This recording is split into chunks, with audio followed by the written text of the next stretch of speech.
ਸਤਿ ਸ਼੍ਰੀ ਅਕਾਲ। ਤੁਸੀਂ ਵੇਖ ਰਹੇ ਹੋ ਟੀਵੀ ਪੰਜਾਬ ਤੇ ਮੈਂ ਹਾਂ ਤੁਹਾਡੇ ਨਾਲ ਇੰਦਰਪ੍ਰੀਤ ਕੌਰ ਪੰਨੂ। ਖਬਰਾਂ ਦੇ ਇਸ ਬੁਲੇਟਿਨ ਦੇ ਵਿੱਚ ਤੁਹਾਡਾ ਸਵਾਗਤ ਹੈ। ਸਭ ਤੋਂ ਪਹਿਲਾਂ ਝਾਤ ਮਾਰਦੇ ਹਾਂ ਅੱਜ ਦੀਆਂ ਚੋਣਵੀਆਂ ਖਬਰਾਂ ਦੇ ਉੱਪਰ। ਸਰੀ 'ਚ ਕਿਸਾਨਾਂ ਦੇ ਹੱਕ ਦੇ ਵਿੱਚ ਪ੍ਰਦਰਸ਼ਨ, ਬੁੱਧਵਾਰ ਨੂੰ ਕੱਢੀ ਜਾਵੇਗੀ ਇੱਕ ਕਾਰ ਰੈਲੀ।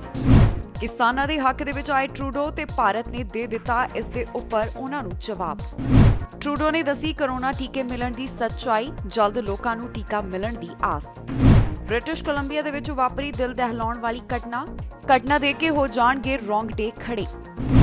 ਕੈਨੇਡਾ ਦੇ ਵਿੱਚ ਕੋਵਿਡ-19 ਅਪਡੇਟ, ਦੱਸਾਂਗੇ ਕੋਵਿਡ-19 ਦੇ ਕਿੰਨੇ ਕਿੱਥੋਂ ਆਏ ਮਾਮਲੇ ਸਾਹਮਣੇ। ਸ਼ੁਰੂਆਤ ਕਰਦੇ ਹਾਂ ਬੁਲੇਟਿਨ ਦੀ, ਜਿਸ ਵਿੱਚ ਸਭ ਤੋਂ ਪਹਿਲਾਂ ਗੱਲ ਕਰਾਂਗੇ ਕੈਨੇਡਾ ਦੀ ਧਰਤੀ ਦੇ ਉੱਪਰ ਜੋ ਕਿਸਾਨ ਅੰਦੋਲਨ ਦਾ ਸਮਰਥਨ ਦੇਖਣ ਨੂੰ ਮਿਲ ਰਿਹਾ ਹੈ। ਸਰੀ ਦੇ ਵਿੱਚ ਕਿਸਾਨਾਂ ਦੇ ਹੱਕ ਦੇ ਵਿੱਚ ਪ੍ਰੋਟੈਸਟ ਕੀਤਾ ਗਿਆ ਹੈ। ਇੱਥੇ ਵਸਦੇ ਹੋਏ ਪੰਜਾਬੀਆਂ ਨੇ ਪ੍ਰਦਰਸ਼ਨ ਕੀਤਾ ਹੈ, ਜਿਸ ਵਿੱਚ ਉਹਨਾਂ ਕਿਹਾ ਹੈ ਕਿ तमाम ਦੇਸ਼ਾਂ ਦੇ ਵਿੱਚ ਵਸਦੇ ਪੰਜਾਬੀ ਭਾਈਚਾਰਾ ਕਿਸਾਨਾਂ ਦੇ ਲਈ ਆਪਣੀ ਆਵਾਜ਼ ਬੁਲੰਦ ਕਰੇ। ਦਿੱਲੀ ਦੇ ਵਿੱਚ ਜੋ ਕਿਸਾਨ ਪ੍ਰਦਰਸ਼ਨ ਕਰ ਰਹੇ ਨੇ ਖੇਤੀ ਕਾਨੂੰਨਾਂ ਦੇ ਖਿਲਾਫ, ਉਹਨਾਂ ਨੂੰ ਇਸ ਦੇ ਨਾਲ ਹੌਸਲਾ ਮਿਲੇ। ਨਾਲ ਹੀ ਦੱਸ ਦਈਏ ਕਿ ਸਰੀ ਦੇ ਵਿੱਚ ਜਿਹੜਾ ਪ੍ਰਦਰਸ਼ਨ ਹੋ ਰਿਹਾ ਹੈ 2-3 ਦਿਨ ਤੋਂ ਕੀਤਾ ਜਾ ਰਿਹਾ ਹੈ ਤੇ ਬੁੱਧਵਾਰ ਨੂੰ ਵੱਡੇ ਲੈਵਲ ਦੇ ਉੱਪਰ ਇੱਕ ਮਾਰਚ ਜਿਹੜਾ ਹੈ ਕਾਰ ਰੈਲੀ ਕੱਢੀ ਜਾਏਗੀ, ਜੋ ਕਿ ਸਰੀ ਤੋਂ ਵੈਂਕੂਵਰ ਦੇ ਤੱਕ ਜਾਏਗਾ।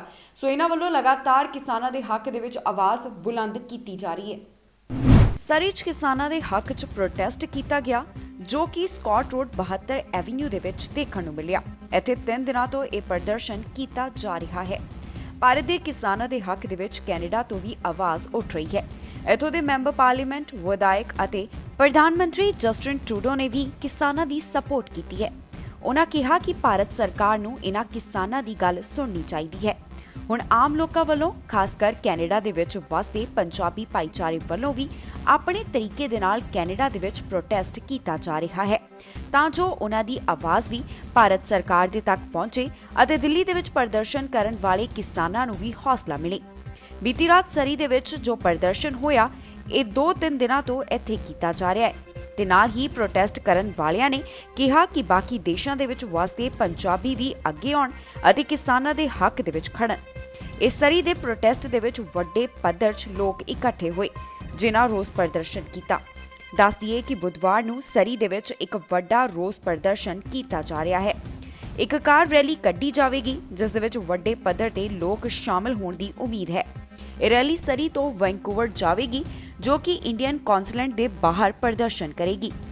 ਇੱਥੇ ਦੱਸਣਾ ਲਾਜ਼ਮੀ ਹੈ ਕਿ ਬ੍ਰਿਟਿਸ਼ ਕੋਲੰਬੀਆ ਦੇ ਪ੍ਰੀਮੀਅਰ ਜੌਨ ਹੌਰਗਨ ਨੇ ਵੀ ਗੁਰਪੁਰਬ ਦੀ ਵਧਾਈ ਦਿੰਦਿਆਂ ਕਿਸਾਨਾਂ ਦੇ ਹੱਕ ਦੇ ਵਿੱਚ ਟਵੀਟ ਕੀਤਾ ਹੈ। ਨਾਲ ਹੀ ਜਿਨੀ ਸਿੰਸ ਨੇ ਵੀ ਆਈ ਸਪੋਰਟ ਫਾਰਮਰਸ ਲਿਖਦਿਆਂ ਆਪਣੀ ਗੱਲ ਟਵਿੱਟਰ ਤੇ ਰੱਖੀ ਹੈ, ਜਿਸ ਵਿੱਚ ਉਹਨਾਂ ਲਿਖਿਆ ਕਿ ਡੈਮੋਕ੍ਰੇਸੀ ਦੇ ਵਿੱਚ ਸ਼ਾਂਤਮਈ ਪ੍ਰੋਟੈਸਟ ਕਰਨ ਦਾ ਸਭ ਨੂੰ ਅਧਿਕਾਰ ਹੈ। ਪ੍ਰਧਾਨ ਮੰਤਰੀ ਜਸਟਿਨ ਟਰੂਡੋ ਵੱਲੋਂ ਕੋਵਿਡ-19 ਵੈਕਸੀਨ ਮਿਲਣ ਦੀ ਸੱਚਾਈ ਦੱਸੀ ਗਈ ਹੈ। ਜਿਵੇਂ ਉਹਨਾਂ ਵੱਲੋਂ ਇਹ ਜਾਣਕਾਰੀ ਸਾਂਝੀ ਕੀਤੀ ਗਈ ਹੈ ਕਿ ਕਦੋਂ ਤੋਂ ਉਮੀਦ ਹੈ ਕਿ ਕੈਨੇਡਾ ਵਾਸੀਆਂ ਨੂੰ ਇਹ ਕੋਵਿਡ-19 ਦਾ ਵੈਕਸੀਨ ਲੱਗ ਸਕਦਾ ਹੈ। ਪ੍ਰੈਸ ਕਾਨਫਰੰਸ ਦੇ ਵਿੱਚ ਉਹਨਾਂ ਵੱਲੋਂ ਜਾਣਕਾਰੀ ਜੋ ਕੋਵਿਡ-19 ਅਪਡੇਟ ਹੈ ਉਸ ਦੇ ਨਾਲ ਸੰਬੰਧਿਤ ਵੀ ਸਾਂਝੀ ਕੀਤੀ ਹੈ, ਜਿੱਥੇ ਉਹਨਾਂ ਨੇ ਕਿਹਾ ਹੈ ਕਿ ਇਸ ਸਮੇਂ ਜੋ ਫਾਈਜ਼ਰ, ਮੋਡਰਨਾ, ਐਸਟ੍ਰਾਜੈਨੇਕਾ ਵੱਲੋਂ ਆਪਣੇ ਵੈਕਸੀਨ ਨੂੰ ਲੈ ਕੇ ਦਾਅਵਾ ਕੀਤਾ ਗਿਆ, ਉਸ ਕਤਾਰ ਦੇ ਵਿੱਚ ਹੁਣ ਜੌਨਸਨ ਐਂਡ ਜੌਨਸਨ ਕੰਪਨੀ ਵੀ ਸ਼ਾਮਿਲ ਹੋ ਗਈ ਹੈ। ਇਸ ਮੌਕੇ ਦੇ ਉੱਪਰ ਟਰੂਡੋ ਵੱਲੋਂ ਕੀ ਕਿਹਾ ਗਿਆ, ਤੁਹਾਨੂੰ ਦੱਸਦੇ ਹਾਂ ਇਸ ਖਬਰ ਦੇ ਵਿੱਚ। ਪ੍ਰਧਾਨ ਮੰਤਰੀ ਜਸਟਿਨ ਟਰੂਡੋ ਵੱਲੋਂ ਕੋਵਿਡ-19 ਵੈਕਸੀਨ ਬਾਰੇ ਜਾਣਕਾਰੀ ਸਾਂਝੀ ਕੀਤੀ ਗਈ। ਉਹਨਾਂ ਕਿਹਾ ਕਿ ਫਾਰਮਾਸਿਊਟੀਕਲ ਕੰਪਨੀਆਂ ਦੇ ਨਾਲ 7 ਡੀਲਸ ਦੇ ਆਧਾਰ ਤੇ ਕੈਨੇਡਾ ਕੋਲ ਪ੍ਰਤੀ ਵਿਅਕਤੀ ਜ਼ਿਆਦਾ ਕੋਵਿਡ ਵੈਕਸੀਨ ਡੋਜ਼ਸ ਹੋਣਗੀਆਂ। ਪ੍ਰੈਸ ਕਾਨਫਰੰਸ ਦੇ ਵਿੱਚ ਬੋਲਦਿਆਂ ਉਹਨਾਂ ਜਾਣਕਾਰੀ ਸਾਂਝੀ ਕੀਤੀ। ਉਹਨਾਂ ਕਿਹਾ ਕਿ 7 ਵੈਕਸੀਨ ਕੈਂਡੀਡੇਟਸ ਹਨ, ਜੋ ਬਾਕੀ ਦੇਸ਼ਾਂ ਨਾਲੋਂ ਕੈਨੇਡਾ ਨੂੰ ਮੋਸਟ ਡਾਇਵਰਸ ਪੋਰਟਫੋਲੀਓ ਬਣਾਉਂਦੇ ਹਨ। ਮੋਡਰਨਾ ਦੇ ਕੋ-ਫਾਊਂਡਰ ਨੇ ਕਿਹਾ ਕਿ ਕੈਨੇਡਾ ਵੈਕਸੀਨ ਡੋਜ਼ਸ ਲੈਣ ਵਾਲਿਆਂ ਦੇ ਵਿੱਚ ਪ੍ਰੀ-ਆਰਡਰ ਕਰਨ ਵਾਲੀਆਂ ਕੰਟਰੀਜ਼ ਦੇ ਵਿੱਚੋਂ ਪਹਿਲੀ ਕਤਾਰ 'ਚ ਹੈ। ਟਰੂਡੋ ਨੇ ਕਿਹਾ ਕਿ ਜੇਕਰ ਇਹ ਟੀਕਾ ਸੇਫ ਰਿਹਾ, ਹੈਲਥ ਕੈਨੇਡਾ ਨੇ ਅਪਰੂਵ ਕੀਤਾ, ਤਾਂ ਛੇਤੀ ਆਮ ਲੋਕਾਂ ਨੂੰ ਲਗਾਉਣਾ ਸ਼ੁਰੂ ਕੀਤਾ ਜਾਵੇਗਾ। ਟਰੂਡੋ ਪ੍ਰੋਵਿੰਸਸ ਅਤੇ ਟੈਰੀਟਰੀਜ਼ ਦੇ ਨਾਲ ਡਿਸਟ੍ਰੀਬਿਊਸ਼ਨ ਦੇ ਬਾਰੇ ਸਮੇਂ-ਸਮੇਂ ਗੱਲਬਾਤ ਕਰ ਰਹੇ ਹਨ। ਇਸ ਮੌਕੇ ਉਹਨਾਂ ਹੋਰ ਕੀ ਕਿਹਾ, ਸੁਣਾਉਂਦੇ ਹਾਂ ਉਹਨਾਂ ਦੀ ਜ਼ੁਬਾਨੀ।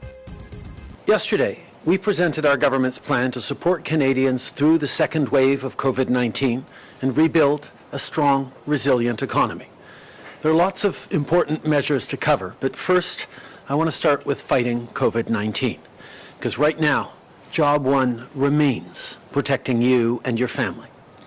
To date, we've secured billions of pieces of PPE tens of millions of rapid test kits and signed deals for hundreds of millions of doses of 7 vaccine candidates. Canada now has the most diverse portfolio of any country for vaccines. We're in the right place to have access to safe, effective vaccines as soon as possible. As the co-founder of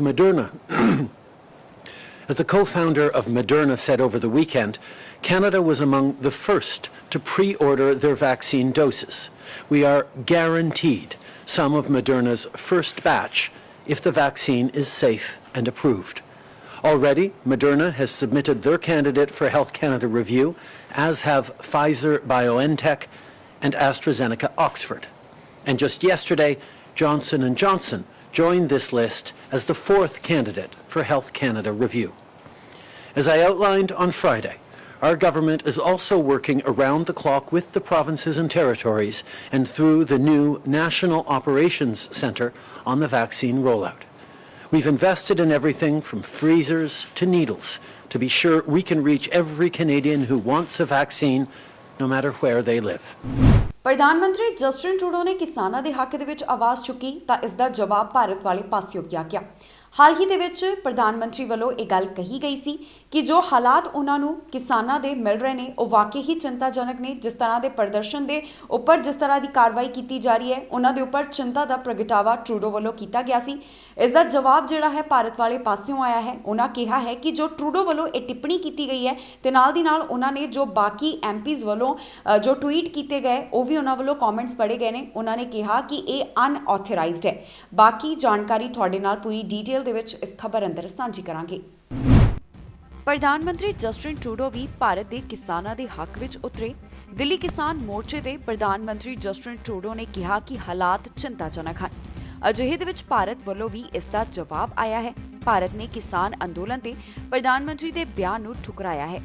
ਜ਼ਿਕਰਯੋਗ ਹੈ ਕਿ ਭਾਰਤ ਦੇ ਵਿੱਚ ਨਵੇਂ ਖੇਤੀਬਾੜੀ ਕਾਨੂੰਨਾਂ ਵਿਰੁੱਧ ਕਿਸਾਨ ਲਗਾਤਾਰ ਪ੍ਰਦਰਸ਼ਨ ਕਰਦੇ ਨਜ਼ਰ ਆ ਰਹੇ ਹਨ ਅਤੇ ਇਸ ਉੱਪਰ ਜਸਟਿਨ ਟਰੂਡੋ ਨੇ ਆਪਣੀ ਚਿੰਤਾ ਜਤਾਈ ਸੀ। ਟਰੂਡੋ ਨੇ ਕਿਹਾ ਸੀ ਕਿ ਭਾਰਤ ਦੀ ਸਥਿਤੀ ਚਿੰਤਾਜਨਕ ਹੈ ਅਤੇ ਕੈਨੇਡਾ ਹਮੇਸ਼ਾ ਸ਼ਾਂਤਮਈ ਪ੍ਰਦਰਸ਼ਨ ਦੇ ਰਾਈਟਸ ਦੀ ਰੱਖਿਆ ਕਰੇਗਾ। ਪਰ ਹੁਣ ਕੈਨੇਡਾ ਦੇ ਪੀਐਮ ਦੇ ਇਸ ਬਿਆਨ ਉੱਤੇ ਭਾਰਤ ਸਰਕਾਰ ਨੇ ਟਿੱਪਣੀ ਕੀਤੀ ਹੈ। ਭਾਰਤ ਨੇ ਜਸਟਿਨ ਟਰੂਡੋ ਦੀਆਂ ਇਹਨਾਂ ਟਿੱਪਣੀਆਂ ਨੂੰ ਅਨਆਥੋਰਾਈਜ਼ਡ ਕਿਹਾ ਹੈ। ਮਿਨਿਸਟਰੀ ਆਫ ਫੋਰਨ ਅਫੇਅਰਸ ਦੇ ਸਪੋਕਸਮੈਨ ਅਨੁਰਾਗ ਨੇ ਕਿਹਾ ਕਿ ਅਸੀਂ ਭਾਰਤ ਦੇ ਵਿੱਚ ਕਿਸਾਨਾਂ ਦੇ ਨਾਲ ਸੰਬੰਧਿਤ ਕੈਨੇਡੀਅਨ ਨੇਤਾਵਾਂ ਦੇ ਕਮੈਂਟਸ ਦੇਖੇ ਹਨ। ਉਹਨਾਂ ਕਿਹਾ ਕਿ ਇਹ ਅਨਆਥੋਰਾਈਜ਼ਡ ਹਨ, ਖਾਸ ਕਰ ਜਦੋਂ ਡੈਮੋਕ੍ਰੈਟਿਕ ਕੰਟਰੀ ਦੇ ਇੰਟਰਨਲ ਮਾਮਲਿਆਂ ਦੇ ਨਾਲ ਸੰਬੰਧਿਤ ਹੋਣ। ਜ਼ਿਕਰਯੋਗ ਹੈ ਕਿ ਜਸਟਿਨ ਟਰੂਡੋ ਨੇ ਕਿਹਾ ਸੀ ਕਿ ਜੇ ਮੈਂ ਭਾਰਤ ਵੱਲੋਂ ਕਿਸਾਨ ਪ੍ਰਦਰਸ਼ਨ ਬਾਰੇ ਆ ਰਹੀਆਂ ਖਬਰਾਂ ਤੇ ਨਜ਼ਰ ਨਹੀਂ ਰੱਖਦਾ ਤੇ ਇਹ ਇਰਰਿਸਪੌਂਸਿਬਲ ਹੋਵੇਗਾ। ਉਹਨਾਂ ਕਿਹਾ ਸੀ ਕਿ ਸਥਿਤੀ ਚਿੰਤਾਜਨਕ ਹੈ। ਅਸੀਂ ਸਾਰੇ ਆਪਣੇ ਪਰਿਵਾਰਾਂ ਅਤੇ ਦੋਸਤਾਂ ਦੀ ਚਿੰਤਾ ਕਰਦੇ ਹਾਂ। ਕੈਨੇਡਾ ਹਮੇਸ਼ਾ ਸ਼ਾਂਤਮਈ ਪ੍ਰਦਰਸ਼ਨ ਦੇ ਅਧਿਕਾਰ ਦੀ ਰਾਖੀ ਦੇ ਲਈ ਵਚਨਬੱਧ ਹੈ। ਸਾਡੇ ਸਾਰਿਆਂ ਦੇ ਲਈ ਇਕੱਠੇ ਹੋਣਾ ਅਤੇ ਇੱਕ ਦੂਜੇ ਦਾ ਸਮਰਥਨ ਕਰਨ ਦਾ ਇੱਕ ਪਲ ਹੈ। ਸੋ ਜਸਟਿਨ ਟਰੂਡੋ ਦੇ ਇਸ ਬਿਆਨ ਤੋਂ ਬਾਅਦ ਹੁਣ ਭਾਰਤ ਨੇ ਵੀ ਟਿੱਪਣੀ ਕਰ ਦਿੱਤੀ ਹੈ। ਬ੍ਰਿਟਿਸ਼ ਕੋਲੰਬੀਆ ਦੇ ਵਿੱਚ ਇੱਕ ਦਿਲ ਦਹਿਲਾਉਣ ਵਾਲੀ ਘਟਨਾ ਵਾਪਰੀ ਹੈ। ਦਰਅਸਲ ਇੱਥੇ ਇੱਕ ਪਿਕਅਪ ਟਰੱਕ ਦੀ ਸਨੋ ਪਲੋ ਦੇ ਨਾਲ ਟੱਕਰ ਹੋਈ ਹੈ। ਇੱਕ ਵੀਡੀਓ ਇਸ ਦਾ ਸਾਹਮਣੇ ਆਇਆ ਹੈ। ਵੀਡੀਓ ਦੇਖ ਕੇ ਰੌਂਗਟੇ ਜ਼ਰੂਰ ਖੜੇ ਹੋ ਜਾਂਦੇ ਨੇ। ਸੋ ਜੋ ਇਸ ਟਰੱਕ ਨੂੰ ਚਲਾਉਣ ਵਾਲਾ ਸੀ ਉਸਨੇ ਕਿਹਾ ਕਿ ਪਹਿਲਾਂ ਤਾਂ ਉਸਨੂੰ ਲੱਗਿਆ ਕਿ ਉਹ ਜਿਉਂਦਾ ਨਹੀਂ ਬਚੇਗਾ, ਪਰ ਦੂਸਰੇ ਹੀ ਪਲ ਉਸਨੇ ਦੇਖਿਆ ਕਿ ਉਹ ਜਿਉਂਦਾ ਹੈ।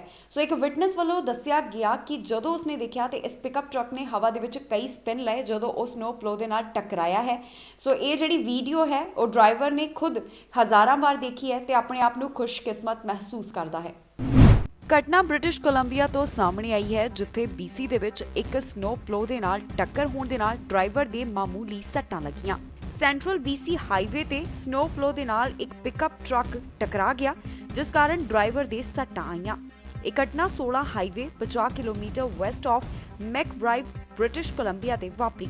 ਪ੍ਰਿੰਸ ਜਾਰਜ ਦੇ ਰਹਿਣ ਵਾਲੇ ਡੇਵ ਲੈਂਡਲਾਈਨ ਪੈਕੇਜ ਡਿਲੀਵਰ ਕਰਨ ਵਾਸਤੇ ਜਾ ਰਹੇ ਸੀ ਜਦੋਂ ਇਹ ਟੱਕਰ ਹੋਈ।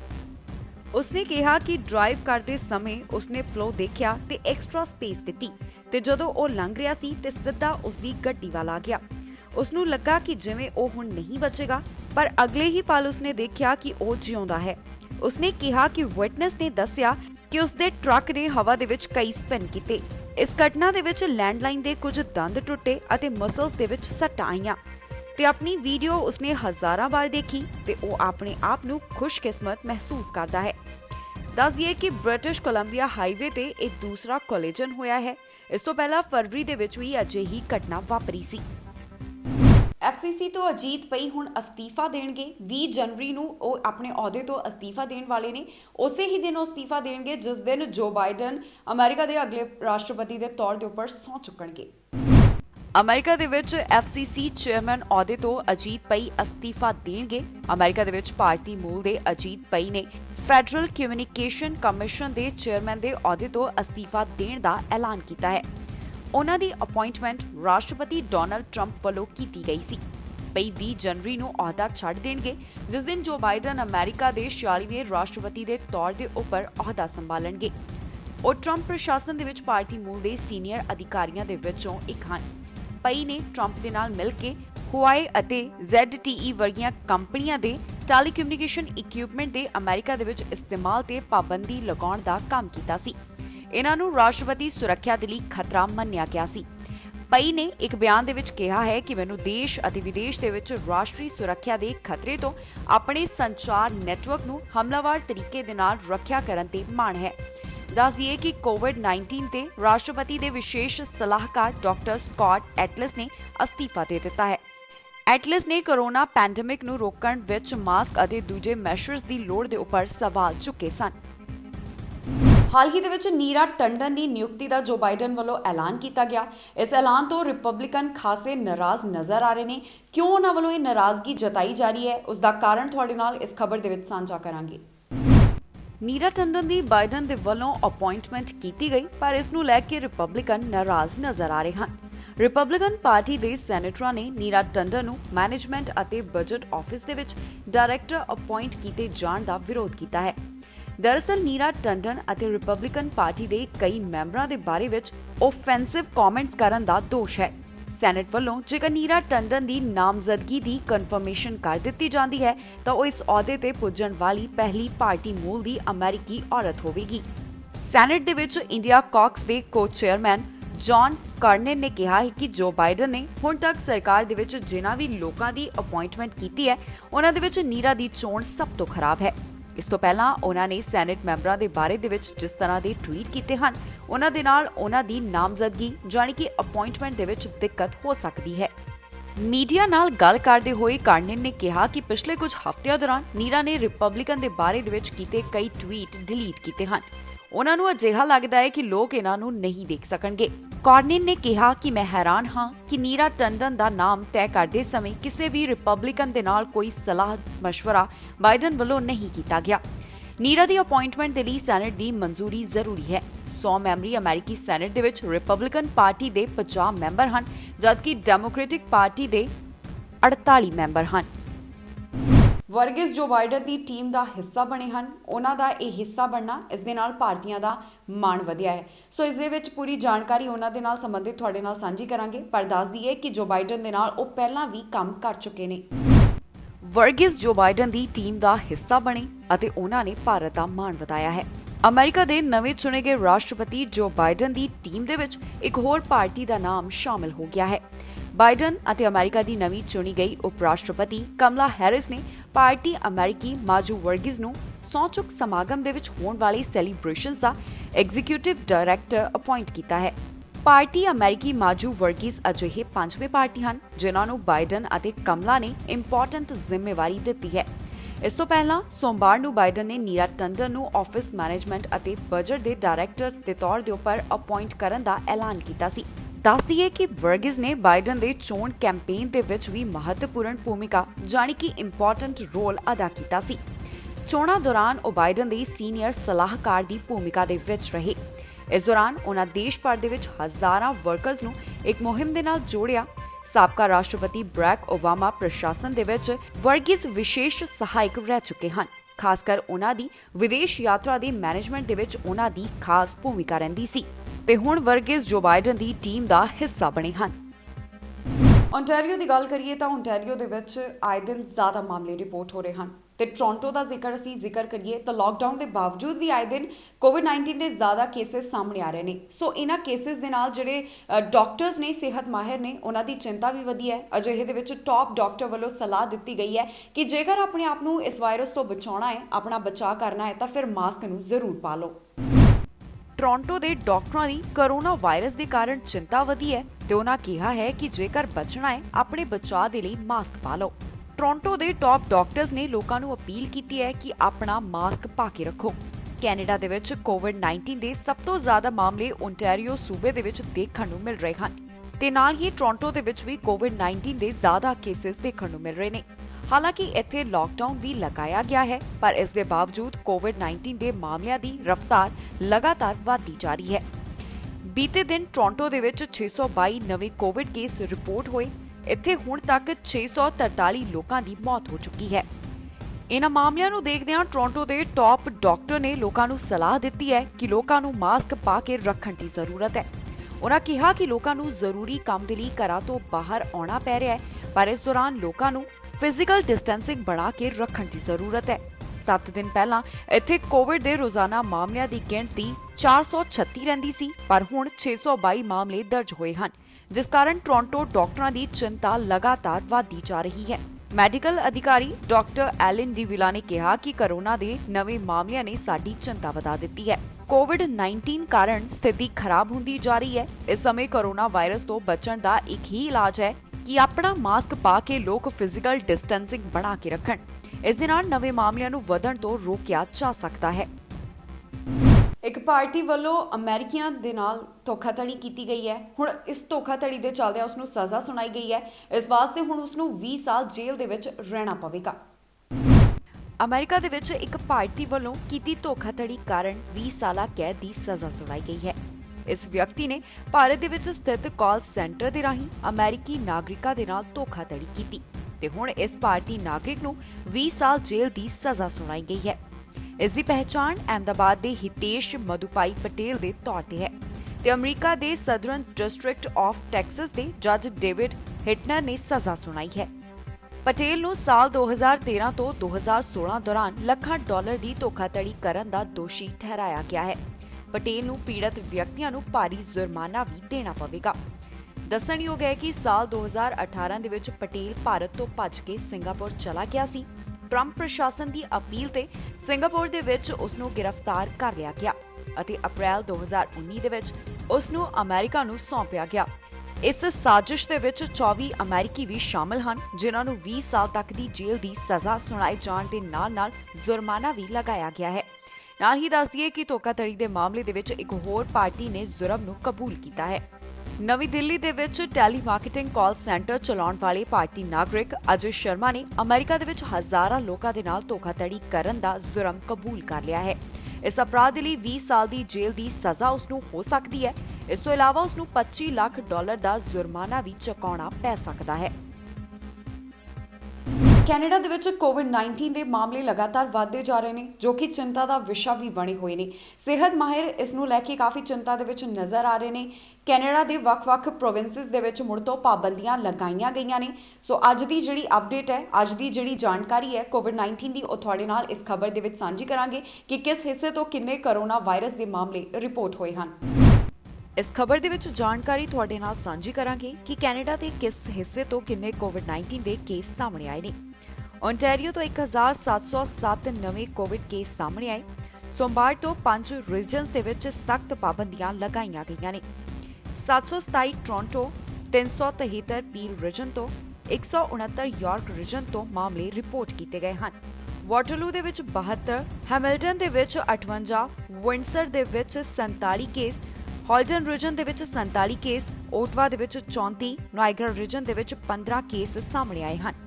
ਇਨ੍ਹਾਂ ਮਾਮਲਿਆਂ ਦੇ ਵਿੱਚ 299 ਸਕੂਲ ਰਿਲੇਟਡ ਹਨ, ਜਿਨ੍ਹਾਂ ਦੇ ਵਿੱਚ 253 ਸਟੂਡੈਂਟਸ ਅਤੇ 46 ਸਟਾਫ ਮੈਂਬਰ ਹਨ। ਓਨਟਾਰੀਓ ਦੇ ਵਿੱਚ 14,524 ਕਨਫਰਮਡ ਐਕਟਿਵ ਕੇਸਿਸ ਹਨ। 34,640 ਟੈਸਟ ਕੀਤੇ ਗਏ ਹਨ। ਕਿਊਬੈਕ ਤੋਂ 1,177 ਕੇਸ ਰਿਪੋਰਟ ਹੋਏ ਅਤੇ ਇਸ ਦੇ ਨਾਲ ਹੁਣ ਇੱਥੇ 12,264 ਐਕਟਿਵ ਕੇਸਿਸ ਹਨ। ਹੁਣ ਤੱਕ 7,084 ਮੌਤਾਂ ਇੱਥੇ ਦਰਜ ਕੀਤੀਆਂ ਜਾ ਚੁੱਕੀਆਂ ਨੇ। ਹਸਪਤਾਲ ਦੇ ਵਿੱਚ 98 ਮਰੀਜ਼ ਹਨ। 1023 ਰਿਕਵਰਡ ਕੇਸ ਹੋਏ ਹਨ ਤੇ ਨਾਲ ਹੀ 20326 ਟੈਸਟ ਕੀਤੇ ਗਏ। 343 ਮਾਮਲੇ ਮੈਨੀਟੋਬਾ ਤੋਂ ਸਾਹਮਣੇ ਆਏ ਹਨ ਅਤੇ ਨਾਲ ਹੀ 11 ਮੌਤਾਂ ਵੀ ਇੱਥੇ ਕੋਵਿਡ-19 ਦੇ ਕਾਰਨ ਹੋਈਆਂ। 342 ਹਸਪਤਾਲ ਦੇ ਵਿੱਚ ਹਨ, ਜਿਨ੍ਹਾਂ ਦੇ ਵਿੱਚੋਂ 43 ਇੰਟੈਂਸਿਵ ਕੇਅਰ ਅਧੀਨ ਹਨ।